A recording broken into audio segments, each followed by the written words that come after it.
Please check that the English tab is activated before complaining I'm not speaking your stupid lovely language.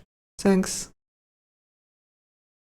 Hello everyone! So, to give a bit of context about why I'm doing this video, recently the runner-up of table tennis in the Wii Sports Resort speedrun achieved first place on basically all categories, and one of his videos blew up a little bit, which means people who are not really into speedruns of this game watched the video and gave some very insightful comments under the video, like how they can do that without some tutorial explaining them how to beat Lucia and other stuff.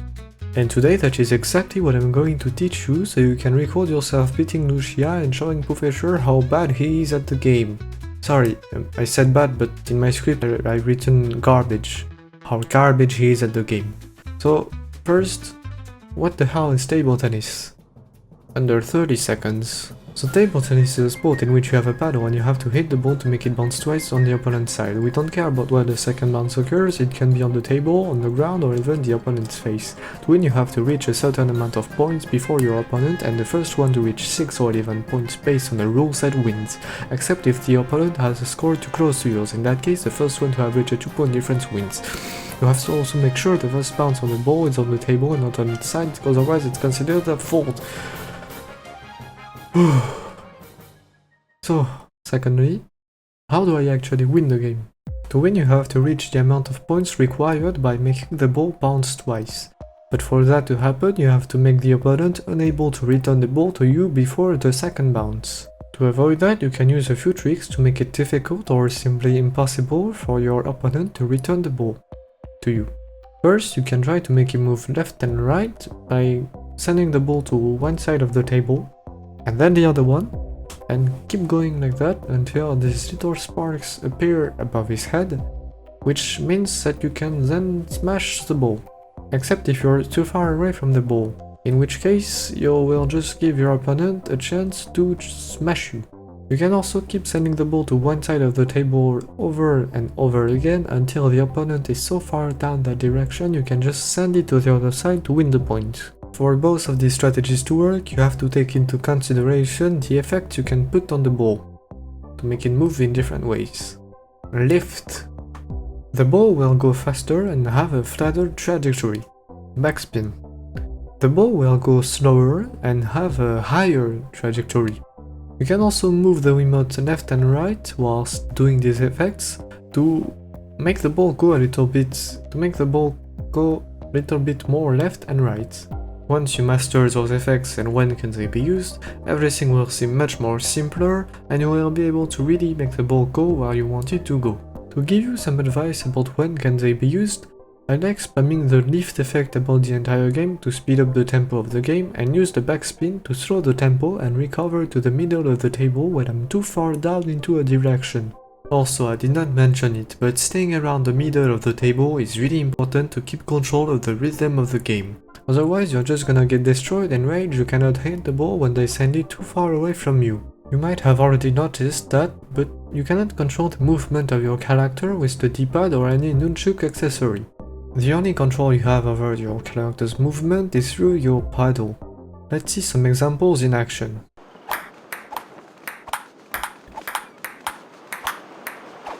In this example, you can see I've moved my paddle to the right even before I can actually hit the ball to make my character go a little bit to the left and stay around the center of the table. In this example, you can also see that my paddle always stays center once I've hit the ball and before the opponent has hit the ball. That is to make sure I will be able to react in time once the opponent has hit the ball to move my paddle left or right depending on where he has sent the ball. If I don't do that, my character will start moving in the direction the ball was sent to before I can do anything about it, which can lead to me not stay around the middle of the table anymore and being unable to keep control of the game. There is also some exceptions regarding your placement on the table. Sometimes you wanna go to one side of the table to really accentuate the effect you can provide to the ball. Like in this example where I intentionally stay around at the right of the table to give a stronger lift to the ball and make it go as far left as possible. Anyways, enough chit chat. Wanna see me beat Lucia under 1 minute?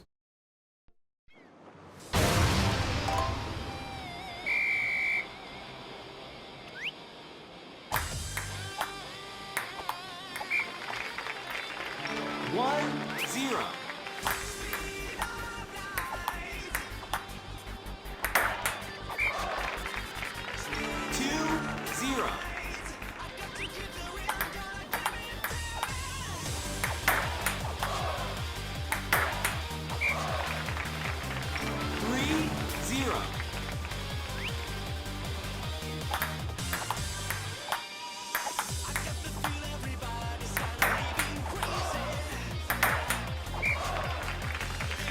Four, 0.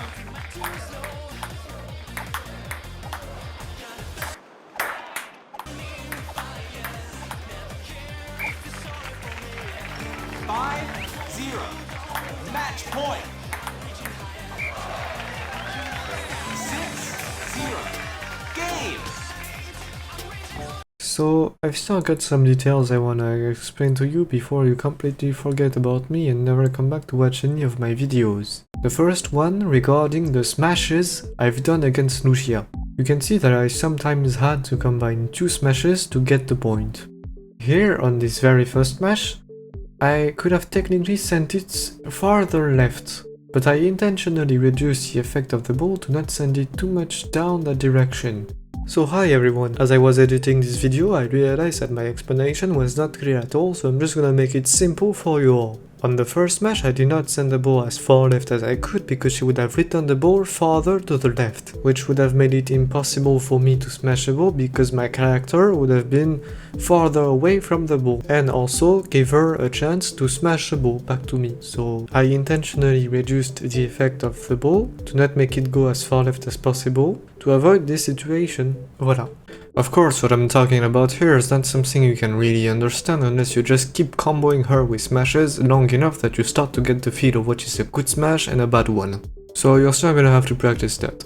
Another detail I wanna mention is this little secret option in the main menu of the game that can be turned off by going here and turning off sensor assist.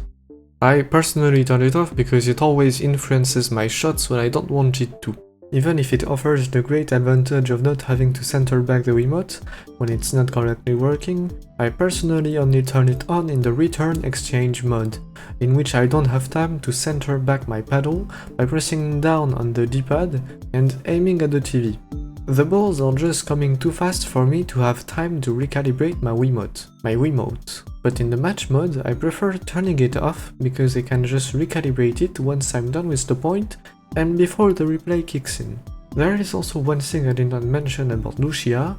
You see, in Cringe Daisy's video, we can see that his service is a bit peculiar because he hits the ball far up into the sky. And honestly, I do not know why he does that. But my guess is that based on the last point he scored on her, this strategy gives us a possibility for a very fast Lucia. But I guess I'm not gonna explain it and leave it to him the possibility of doing a video called How to Beat Lucia in under 30 seconds, or something like that. Anyways, I hope you enjoyed the video. If so, don't forget to like, subscribe and comment before your brainwashed TikTok brain just completely forgets about me. And I hope to see you all soon in the next video. Bye bye!